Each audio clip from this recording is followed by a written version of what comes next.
আমার হাতে করা চিংড়ি মাছের বিরিয়ানিটা খেতে এত বেশি মজা হয়েছিল, ভাষায় প্রকাশ করতে পারবো না। আমার বাসার সবাই খেয়ে অনেক ফিদা হয়েছে, নেক্সট টাইমে আবারও খেতে চেয়েছে। আসসালামু আলাইকুম, সবাইকে শানুর ডেইলি কিচেনের পক্ষ থেকে স্বাগতম। আশা করি সবাই খুব ভালো আছেন, সুস্থ আছেন। তাই ভাবলাম চিংড়ি মাছের বিরিয়ানিটা আপনাদের সাথে শেয়ার করি। খেতে যেহেতু অনেক মজা হয়েছিল, তাই আপনাদের সঙ্গে শেয়ার করতেছি। আর চিংড়ি মাছের বিরিয়ানি করার জন্য যা যা লাগবে সেগুলো আমি দেখিয়ে দিচ্ছি। প্রথমে নিয়েছি এখানে 750 গ্রাম নদীর ফ্রেশ চিংড়ি মাছ। চিংড়ি মাছগুলো বড় ছোট সব ধরনেরই ছিল। পরিষ্কার করে ধুয়ে খোসা ছাড়িয়ে নিয়েছি। আর সঙ্গে নিয়েছি বেশ কিছু কোয়েল পাখির ডিম। আর চিংড়ি মাছের সাথে কোয়েল পাখির ডিমটাই বেশি যায়, মানে চিংড়ি মাছও একটু ছোট, কোয়েল পাখির ডিমটাও ছোট, এর জন্য আমি কোয়েল পাখির ডিমটাই নিয়েছি। সঙ্গে নিয়েছি বেরেস্তা, টক দই, লিকুইড দুধ। এখানে নিয়েছি জিরা, ধনিয়া ও গোলমরিচের গুঁড়া, আদা রসুন বাটা, পরিমাণ মতো লবণ, শাহি গরম মশলার গুঁড়া, জয়ফল, তেজপাতা, সাদা কালো এলাচ, দালচিনি, লং, জয়ত্রী, শাহি জিরা, বাদাম বাটা। এখানে 3 প্রকারের বাদাম আছে, কাঠবাদাম, কাজু বাদাম, চীনা বাদাম একসঙ্গে বেটে নিয়েছি। এখন রান্না করব, এজন্য প্রথমে আমি প্যানে দিয়ে দিলাম তেল। তেল গরম হয়ে গেলে এখানে ডিমগুলোকে দিয়ে দেব। ডিমগুলোই আমি প্রথমে ভেজে নেব। সামান্য একটু লবণ ও লাল মরিচের গুঁড়া দিয়ে ডিমটাকে আমি ভেজে নেব ব্রাউন কালার করে। এই তো ডিমগুলো ভাজা শেষ, উঠিয়ে নিলাম। এখন এই তেলের ভিতরে আমি চিংড়ি মাছগুলো ভেজে নেব।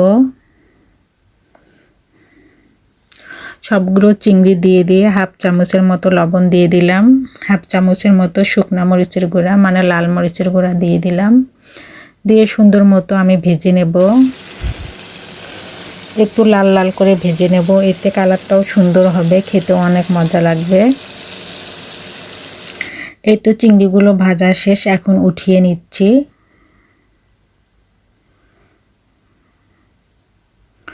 এখন এই তেলের ভিতরে দিয়ে দেব হাফ কাপ পেঁয়াজ কুচি।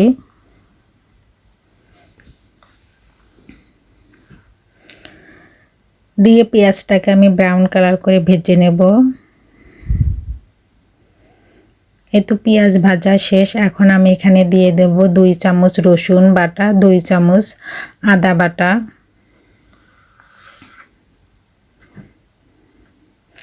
দিয়ে 1 মিনিটের মতো ভেজে নেব যাতে কাঁচা গন্ধ না থাকে। এখন দিয়ে দিচ্ছি বাদাম বাটা, দিয়ে 2 মিনিট মতো ভেজে নেব কাঁচা গন্ধ যাতে না থাকে। এখন দিয়ে দেব হাফ কাপ টক দই, 3 চামচের মতো লাল মরিচের গুঁড়া,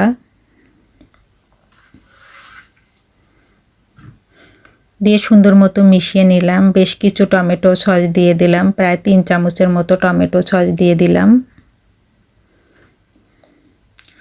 এখানে আছে 3 চামচ জিরা, ধনিয়া, কালো গোলমরিচের গুঁড়া, সেটা একসঙ্গে গুঁড়া করে নিয়েছি, সেটাই দিয়ে দিলাম।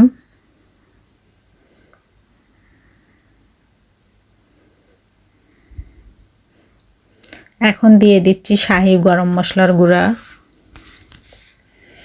এই গরম মশলার গুঁড়াটা আমি বাসায় তৈরি করে নিয়েছি। ঢেকে মশলাটাকে 10 মিনিট কষিয়ে নেব। এখন কোয়েল পাখির ডিমগুলো দিয়ে দেব, দিয়ে সুন্দর মতো মশলার সাথে মিক্সার করে নেব। 3 থেকে 4 মিনিট একটু রান্না করে নেব, তারপর ডিমগুলোকে উঠিয়ে নেব। এই তো সবগুলো ডিম উঠিয়ে নিলাম। এখন এখানে আমি ভাজা চিংড়িগুলো দিয়ে দেব।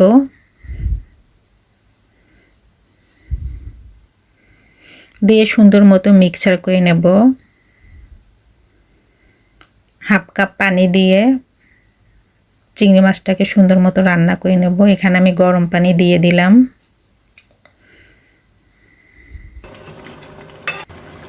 দিয়ে সুন্দর মতো আমি ঢেকে 10 মিনিট রান্না করব। ফিরে আসলাম 10 মিনিট পর। এখন একটু মাখা মাখা করে নেব, মাছগুলো উঠিয়ে নেব আর মশলাটা রেখে দেব।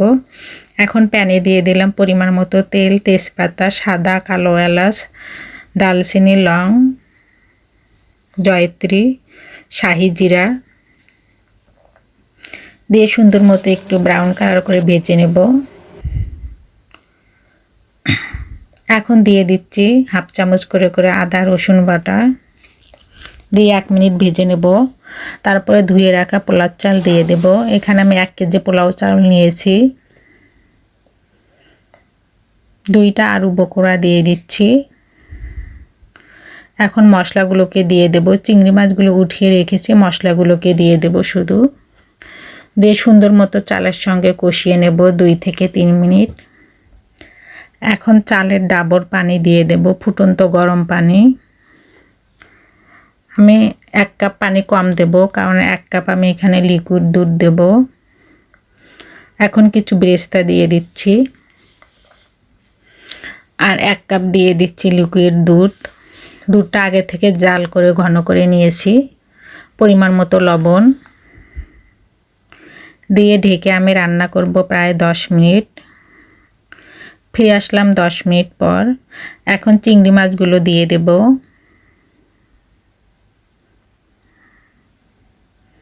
দিয়ে সুন্দর মতো আলতো হাতে মিক্সচার করে নেব।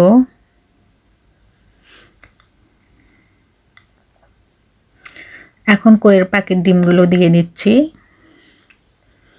দিয়ে সুন্দর মতো আলতো করে মিক্সচার করে নেব। এখন উপর থেকে কিছু বেরেস্তা দিয়ে দেব।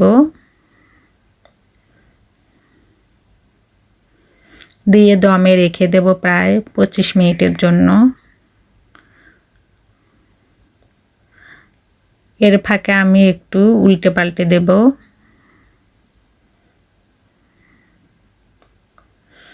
এখন এটাকে দমে 20 মিনিট রেখে দেব। এখন ঢাকনার ছিদ্রটাও আমি বন্ধ করে দিচ্ছি। ফিরে আসলাম 20 মিনিট পর।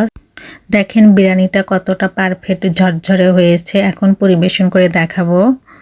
আর দেখতে যেমন সুন্দর হয়েছে, খেতেও মাশাআল্লাহ অনেক বেশি মজা হয়েছিল। সবাই খেয়ে অনেক প্রশংসা করেছে। সবাইকে আমার ভিডিও দেখার জন্য ধন্যবাদ। সবাই আমার পেজটাকে লাইক, কমেন্ট, শেয়ার ও ফলো দিয়ে রাখবেন। আমার ইউটিউব চ্যানেলটাকে সাবস্ক্রাইব করে রাখবেন। আমার রেসিপিটা কেমন লাগলো অবশ্যই কমেন্ট করে বলবেন। সবাই আমার পাশেই থাকবেন, আমাকে বেশি বেশি করে সাপোর্ট করবেন। আল্লাহ হাফেজ।